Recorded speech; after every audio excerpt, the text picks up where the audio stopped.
Hey there, Wargamers, Justin here, Paint here, and today, boom, I want to talk about the awesome.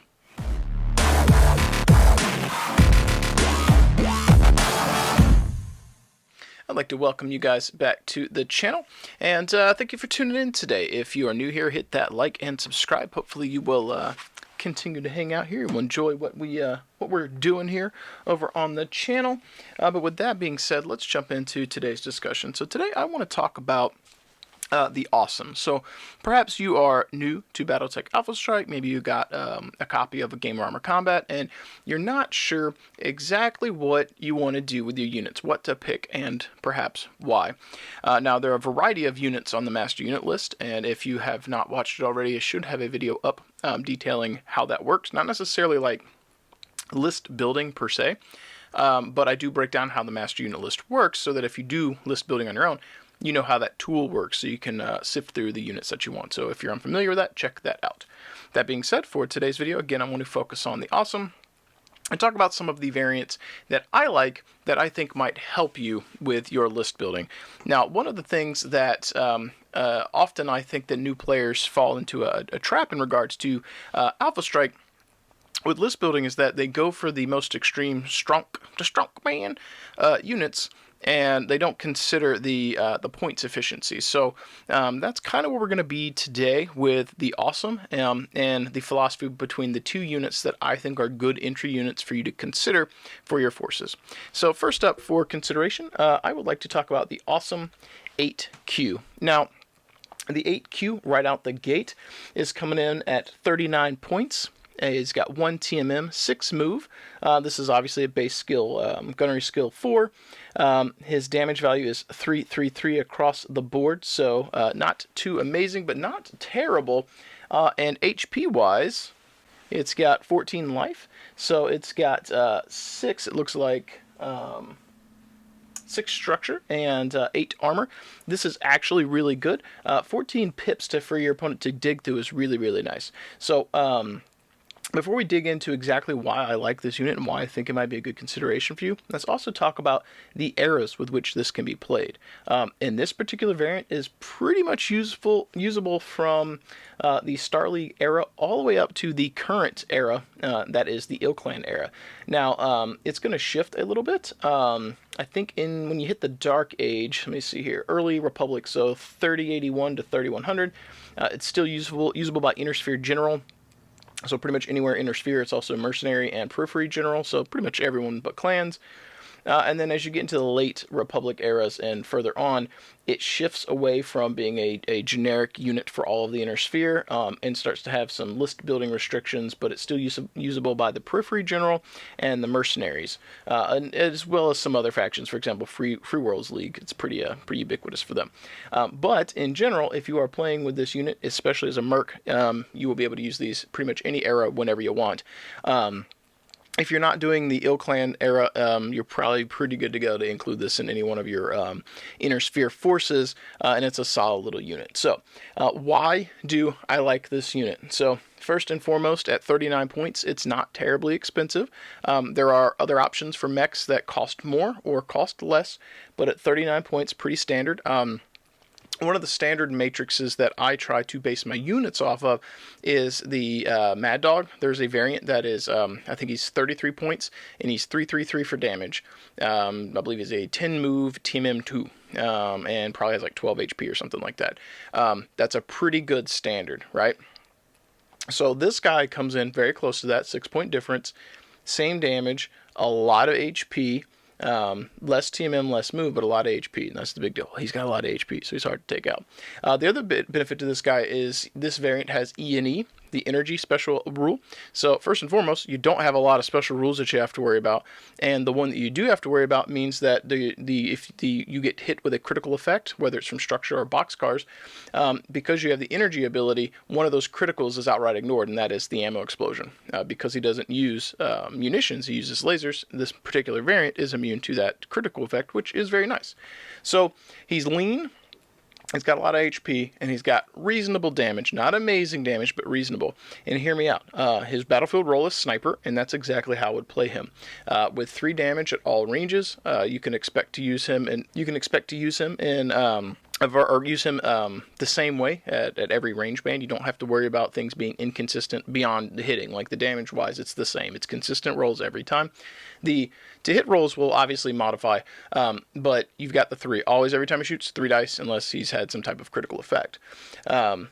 The benefit of this being cheap, a lot of HP, and just a standard allotment of damage. If you were to increase his gunnery skill to consistently get those little plinks of damage through, that tax to increase his points is not going to be super high. So, case in point, my favorite Mad Cat variant, it comes in at like I think 55 points base, right? If I want to increase his pilot skill to a 3, that he goes up pretty tremendously, and it starts to be exponential. Whereas if I want to make this awesome at a pilot skill 3 or 2, because he started so much cheaper, you can get him to a point where like he ends up becoming a bit more premium, but you can consistently roll those 3 dice at someone, and because he doesn't have a lot of damage potential, your opponent has to consider, do I invest the shots in taking out this tank, or do I ignore him in favor of other heavy hitters and leave him alone? At which point, if they do that, he gets to sit there and just roll dice all game. Consistent damage, not a lot of damage, but consistent damage, which is what you're looking for.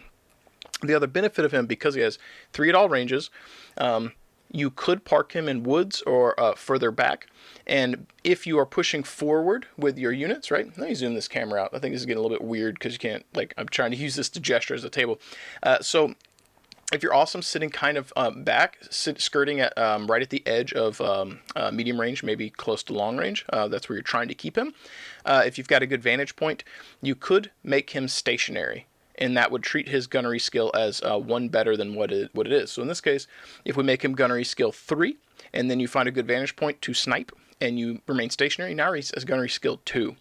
Which is pretty brutal. That means at long range, the base roll that he needs to hit is a 6 plus their TMM.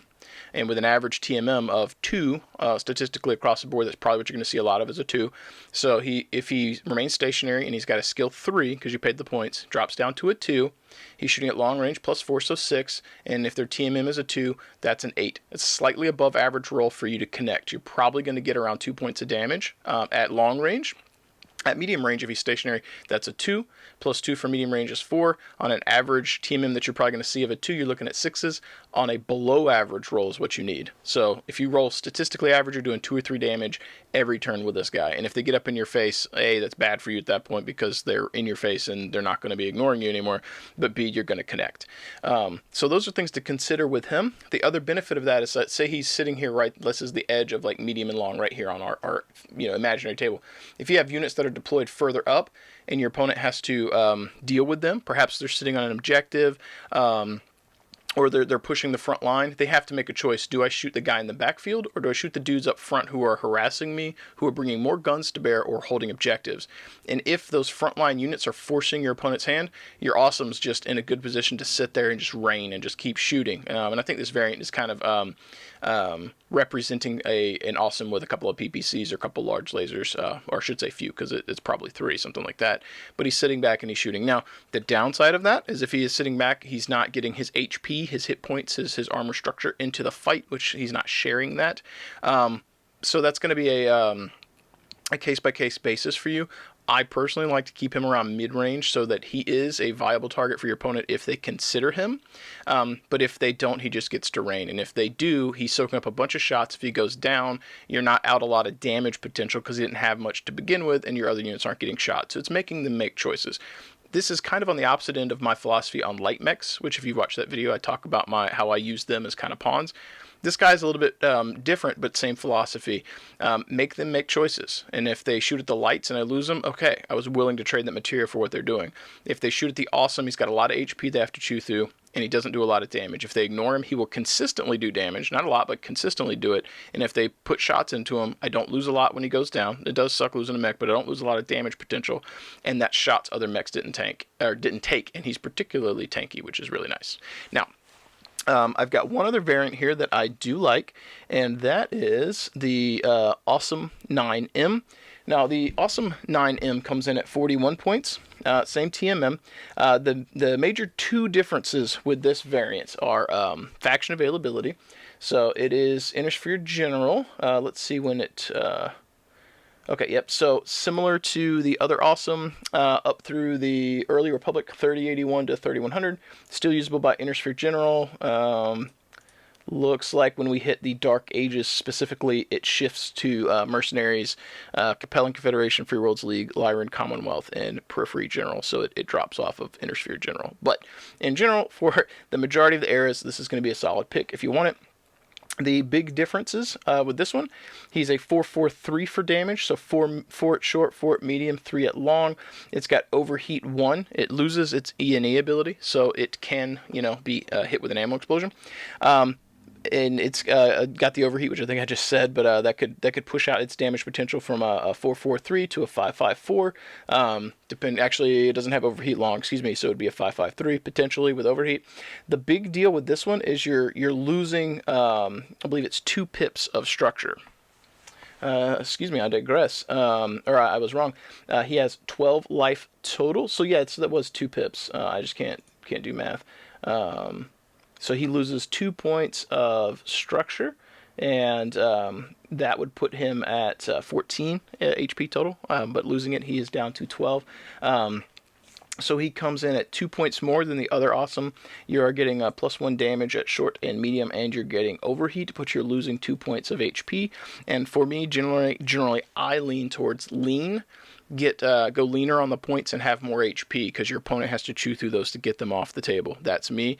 The question for you is the 2 points difference for a 1 point difference in damage plus overheat and losing energy worth it for you to trade losing some of your staying power in terms of being tanky?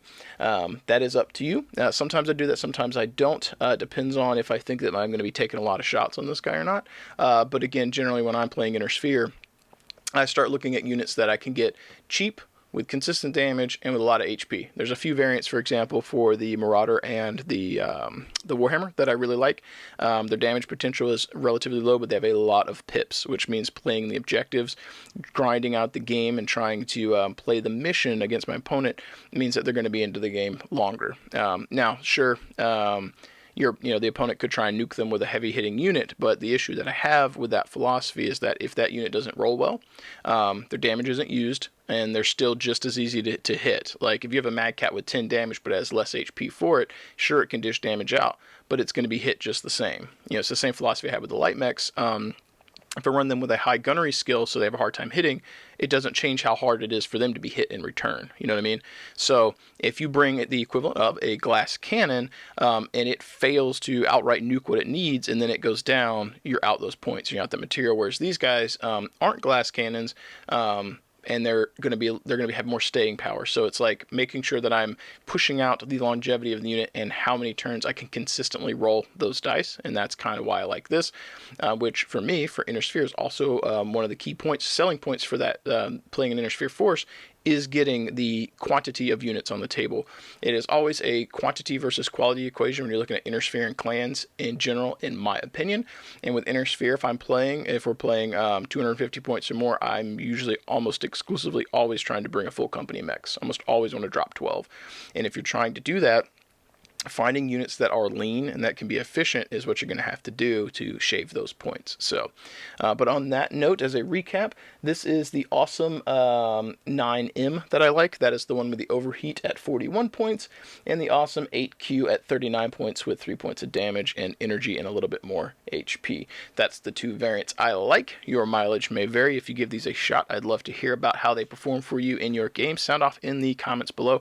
If you have some variants for the awesome that you like or some different strategies, sound off. Let me know. Maybe you will introduce me to a unit that I haven't looked at before, because God knows there are a lot of the units in Master Unit List to come through. So perhaps you will have a variant that I haven't considered, and maybe you'll get to me or expose me to something that I should try. If you guys enjoy this, please hit that like and subscribe button. To make a little joke, just smash that little like button like you are when you're trying to alpha strike, fire everything, mashing the button, smack it hard. Let's get the channel growing. If you want to help support what I do, check out the description down below. You can pick up some stuff from Death or Designs, help support me because that's my day job. And if you're looking to pick up anything Battletech at all, check out Fortress Miniatures and Games. Bobby's a good dude, and he's helped support the channel. On that note, you guys know what time it is. If I don't sign off, I will continue to ramble. So as always, keep rolling those dice, keep painting your models, and I will catch you guys next time.